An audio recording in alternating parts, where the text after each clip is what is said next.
Hey guys, what's going on? We're coming back at you for another day. So I'm rolling. I'm rolling, heading to Montgomery, Alabama. I pulled into the shipper back there is a P&G, Procter and Gamble, and yeah, I'm not a big fan of picking up at places like that. You know, it's kind of easy, but you know, you go through the steps, you get an assigned door.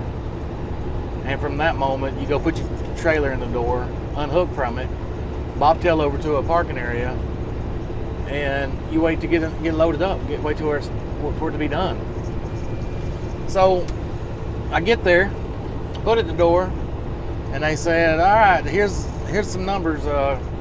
Give it about 2.5 hours, 2.5 to 3 hours." What she said, 2.5 to 3 hours. Give us a call, see, check on your load.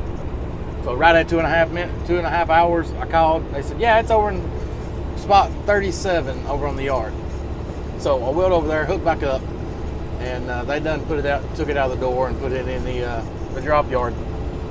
So it's all. I mean, it's super easy, but you know, I spent probably altogether 3 hours there, which ain't really a big deal because today I ain't got but 166 miles come in, and the weight said 13,000, but I don't even think it's that, because I mean, I'm barely showing any weight on my suspension load gauge in the truck, and I'm barely showing any weight in the trailer. So whatever's in back there is super duper light. So I don't know. So it's you know, over $4 a mile, and I chose this one because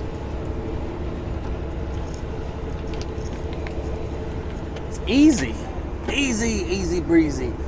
And coming out of Florida, I was like, all right, well, let's go come out of Florida, and normally I go and try to find a load and head on up to wherever I'm going, but this one was en route, and I stopped along the way, picked it up, and I'm going to Montgomery.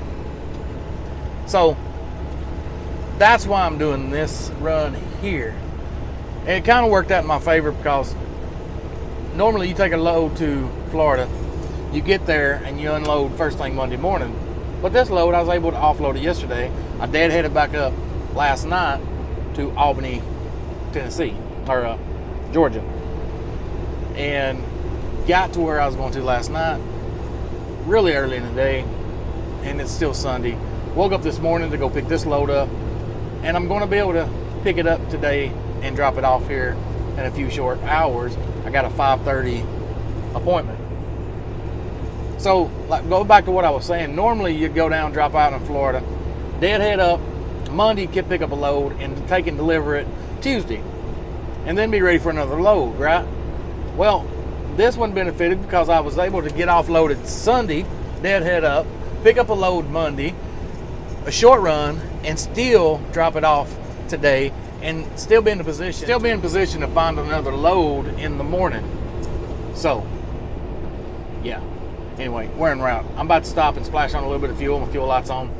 So I went all the way to Florida, came out of Florida, picked up a load, and I'm not going to top my tanks off just yet. I'm just going to splash in about $100 and fill up tomorrow when I grab a longer run.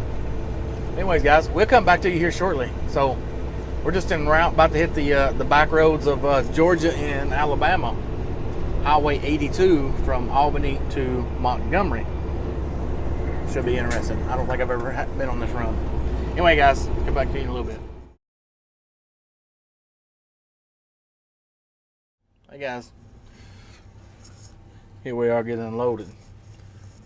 They bouncing me all around the place. I was trying to take a nap. No, I'm just kidding. I was here looking at the load board, trying to find a load. I'm coming up pretty much empty-handed, but it is well, now it's 6:47. I got here about 5:30. Yep, 5:30. So, and I think I got something in my eye. I'm gonna have to get me a cup of water and pour some water in it and rinse my eye out. I don't know if you guys ever deal with that driving a truck. My brother, same way. So I talk to him a lot. So I don't know about anybody else. But if, you know, you rolling down the road, you dip, or I think it's because I dip and I've always got nicotine stuff on my hands. And I rub my eyes, the next thing you know, my eyes are burning. I tried Visine. Don't work. But what I found out is that does work is I got little, well, I can't reach it, little plastic cups, kind of like a little red Solo cup I keep in here. I pour just a little bit of water in there, and I hold it up to my eye and cup it around the bottom right here, and I'll tilt it up till the water gets to my eye, and then I'll blink and just, it kind of, you know, flush my eyes out. Only thing better than that is hop in a shower. That's the best way. But, you know, you don't usually have that at your disposal whenever it happens. So if you ever have the burning, dry, itchy eyes by driving a truck, I mean, I've had my eyes do it before and never touched my eyes. So I don't know if it was exhaust fumes from the DPF or I don't know, or DEF fuel. I really don't know. But this is a cool little trick. Try it. Let me know if it works out for you. But yeah, we're on the hustle again. They're I don't know, somewhere along the lines of getting this trailer unloaded. So I'm waiting on a phone call for them to call me and say, come get my paperwork. I'm at Big Lots down here in Montgomery, and this is the second time I've unloaded at this place. I like coming here. It's usually in, out pretty quick. So yeah, Big Lots, Birmingham, or Montgomery, good place to come. And if you get out of here, if you shoot right back over to, what the hell's that road? 59? Where's my map? Where's my map? Ah, there's my eye burning again. I'm about to get off here. Looks like I'm about to cry. Well, maybe I am, because I can't get no load. No. We'll get a load tomorrow. I'll possibly get one here shortly. Alright, let's see. Yes, I think it's, what's the interstate over there? 59, dadgummit. Or it might be 65. Anyway, jump back over on 65 and go south. Yeah, it's 65. And I don't have trucker path on here. But if you go down to the first exit, see right here I'm on, if you ever come to Montgomery, you know a lot of times you're going to come right here on Highway 80 over here by the airport. So jump on 80, go back over to 65, go southbound, go, I'm pretty sure it's the first exit. There's a little mom and pop truck stop. And as long as you get there at a decent hour, there's always truck parking. But I can get, yeah, it's the first exit. It's on Mobile Highway. And it says there's a restaurant there, Amigo Restaurant. It's a 4-star. 37 reviews on Yelp. If you want to walk across the interstate on the other side of the interstate, there's a couple places to eat. But I normally don't eat. I just pull in there, park, get up, and kick rocks. Gone. So yeah, that's where I'm gonna go when I get out of here. Alright guys, we'll come back to you when I get out of this. I gotta go rinse these eyes out because my bows are killing me. I tell you what, man, you never know. You never know what's going to go on. Sorry, it's dark. You're going to get the red light. But, yeah, we had a problem, an issue arise. And we are en route to Ringgold, Georgia. 240 miles away. Estimated time of delivery, arrivals, 3.5 hours. I got to take it easy. Listen, guys, today I was coming across the Highway 82, and every time I'd hit some bumps, I felt something clanging, and it felt like it was metal to metal. And I was like, what the hell is that? And it felt like it was coming from under my dash. What if I give y'all some light? Yeah, it felt like it was coming from under my dash. So I'm riding down the road holding my hand on the floor, because then I thought, man, that's coming from the floor, because I felt the vibration through my hand. I sat holding it under the steering column up against the dash, trying to find out where that vibration was coming from. And it was driving me crazy. So I thought, well, when we get over here to Big Lots, I'm gonna get out and look around. I'm gonna put my gloves on, go yanking and pulling and tugging on things. If something's clinking, I should be able to get it to clink myself. So I got there, got in the door, started unloading. Got out, raised the hood. and started examining things. And then I grabbed hold, just by chance, the steering shaft. Oh God, the steering shaft. Seriously? So I grabbed hold of the steering shaft and I wiggled it, and it had a lot of play in it. And I was like, oh shit. And I twisted it back and forth, and you know, it was tight. But it had play. I could move it back and forth, up and down.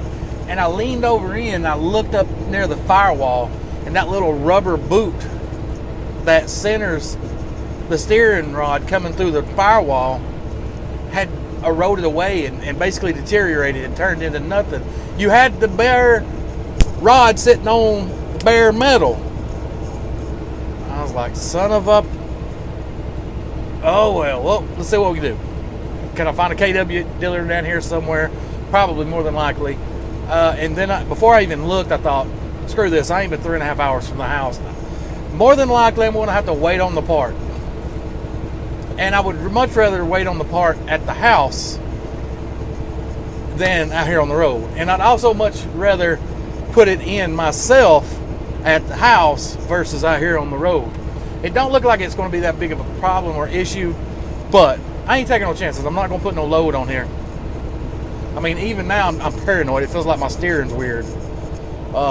And I let off the steering wheel, and it wants to veer to the right like it's out of a line or something. And I know it's fine. I mean, I know the alignment's fine, but it's still the vibration on the steering wheel. I can feel the vibration from where that steering rod's sitting on the bare metal. But either way, I'm going to the house. I'm just keeping her on a cool 65 miles an hour. I figure if something was to break, 65 miles an hour. it's like, well, at least it's better than 75. Come on. So we're just gonna baby it home. So I will, given I make it home, I touch base with you then. Well, hell. Let's go to work. Let's fix this truck.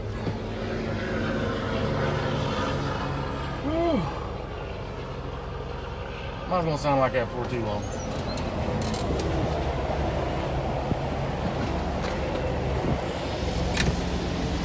Now,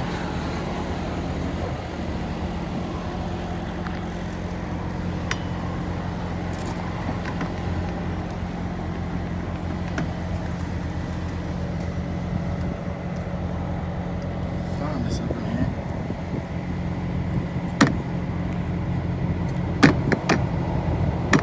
Shit. Well, first things first, what we're gonna do, this seems to be a problem. If you look up in here, there's a boot back there, it goes into the firewall, and it's basically just, well, it's rotted away, it's deteriorated. So what we're gonna do is this bolt right here, I'm gonna loosen it up, and you can spread that thing apart and pull this shaft out from the piece that's going up in the dash there. And that little hole in the dash, I've got another piece to change that out. So basically, like I said, I'm going to undo this, take this shaft right here. You can slide this down on this right here. I'm gonna pull this out of the way, pull those 4 bolts out back there in the back, put the new one in, load it back up. Super simple, easy to do. Just a little tight with space.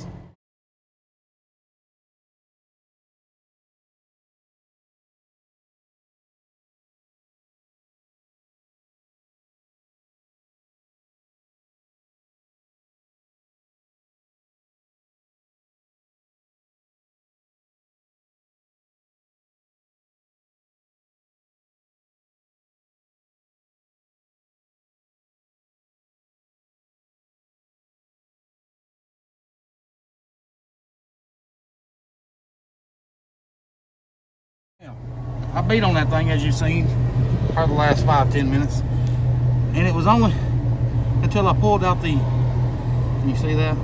I pulled out the nut and it slid right out. So if you do this, I thought I could loosen it up and pull it out, but as you see right there, it gives you enough wiggle room to slide back and forth to get it out of the way. But you got to take the nut all the way out apparently. I'm sitting there beating on it, and let me tell you, it's like 90 degrees out here. I done fired up the Silverado.